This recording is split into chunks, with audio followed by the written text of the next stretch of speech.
Hello friends, स्वागत है आपका हमारे चैनल पर, जहां हम इतिहास की परतों को खोलकर उनमें छिपे सच और झूठ को उजागर करते हैं। आज हम बात करेंगे भारतीय इतिहास की एक ऐसी गाथा जिसे सुनते और पढ़ते हुए हम बड़े हुए हैं। लेकिन क्या आपने कभी सोचा है कि जो कुछ हमें बताया गया है वह कितना सच है और कितना झूठ?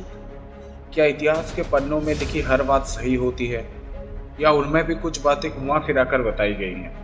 तो चलिए आज हम इन सवालों के जवाब ढूंढने की कोशिश करते हैं। हमारी पहली चर्चा होगी भारत की प्राचीन सभ्यताओं के बारे में। जब हम भारतीय इतिहास की बात करते हैं तो सबसे पहले हमारे दिमाग में आता है सिंधु घाटी सभ्यता। हमें बताया गया है कि यह भारत की सबसे प्राचीन सभ्यता थी, लेकिन इसके साथ ही भारत में और भी कई सभ्यताएं पनप रही थी जिनका जिक्र इतिहास में बहुत कम मिलता है। वैदिक सभ्यता को ही लीजिए, यह सभ्यता सिंधु घाटी के बाद आई और इसके साथ ही हमारे वेदों और उपनिषदों का जन्म हुआ। लेकिन क्या आप जानते हैं कि वैदिक सभ्यता के बहुत से हिस्से अभी भी विवादित हैं? कुछ इतिहासकार मानते हैं कि वेदों में जो कुछ लिखा गया है वह सिर्फ धार्मिक दृष्टि से ही नहीं बल्कि सामाजिक और वैज्ञानिक दृष्टिकोण से महत्वपूर्ण है। अब बात करते हैं आर्यों के आगमन की। भारतीय इतिहास में आर्यों के आगमन को एक महत्वपूर्ण घटना माना जाता है। हमें बताया गया है कि आर्य बाहरी थे और उन्होंने भारत में आकर यहाँ की सभ्यता पर कब्जा कर लिया। लेकिन हाल के शोध और डीएनए परीक्षणों ने इन थ्योरी पर सवाल खड़े कर दिए हैं। यह पाया गया है कि आर्य कोई बाहरी आक्रमणकारी नहीं थे, बल्कि वो यही के निवासी थे जो धीरे धीरे भारत के विभिन्न हिस्सों में फैल गए। इनसे यह साफ हो जाता है कि हमारे इतिहास को बहुत बार राजनीतिक और सांस्कृतिक दृष्टि से तोड़ मरोड़ कर पेश किया गया है। मुगल शासन का जिक्र आते ही हमारे मन में ताजमहल, लाल किला और अन्य भव्य इमारतों की तस्वीर उभरती है।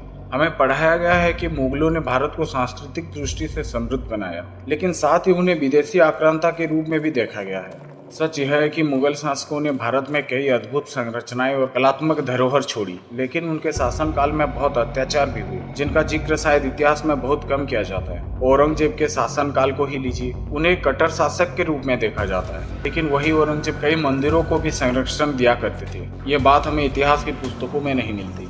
अब बात करते हैं अकबर की, जिन्हें महान अकबर कहा जाता है। अकबर के शासनकाल को भारत के स्वर्णिम युग के रूप में देखा जाता है। लेकिन क्या आप जानते हैं कि अकबर के शासनकाल में भी कई युद्ध हुए जिनमें लाखों लोग मारे गए। अकबर ने अपने साम्राज्य को बढ़ाने के लिए कई राज्यों पर आक्रमण, जिनमें से कुछ ने घुटने टेक दिए तो कुछ ने विरोध किया। अकबर की नीति और दीन-ए-इलाही की स्थापना को भी कई इतिहासकारों ने आलोचना की नजर से देखा है। फिर भी अकबर के न्यायप्रिय शासन और उनके दरबार में विविधता को ध्यान में रखते हुए उन्हें महान कहा जाता है।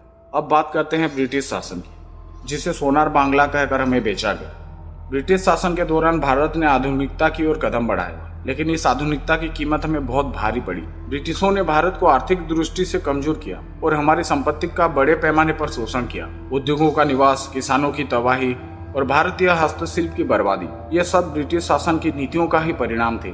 हमें बताया जाता है कि ब्रिटिश ने हमें रेलवे, डाक व्यवस्था और शिक्षा प्रणाली दी, लेकिन इसके पीछे उनका मकसद हमें विकास देना नहीं बल्कि अपनी सत्ता को मजबूत करना था।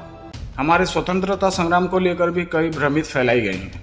हमें कुछ नायकों को महामंडित किया गया और कुछ को खलनायक बना दिया गया।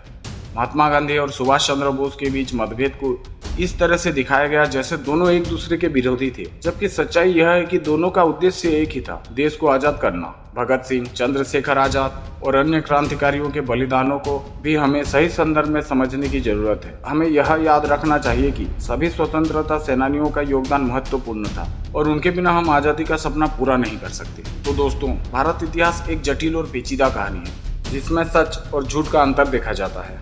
यह हमारी जिम्मेदारी है कि हम इतिहास को सही नजरिए से समझें और उसकी गहराई में जाकर सत्य को पहचानें। हमें हर बात को आंख बंद करके मानने की बजाय सवाल करने की आदत डालनी चाहिए। इतिहास सिर्फ किताबों में बंद पन्ने नहीं है, बल्कि यह हमारे वर्तमान और भविष्य को भी प्रभावित करता है। इसलिए सच और झूठ को पहचानना हमारी प्राथमिकता होनी चाहिए। अगर आपको यह वीडियो पसंद आया हो तो लाइक करें, चैनल को सब्सक्राइब करें और अपने दोस्तों के साथ शेयर करें। आपके विचारों का हमें इंतजार रहेगा, तो कमेंट बॉक्स में अपने विचार जरूर लिखें।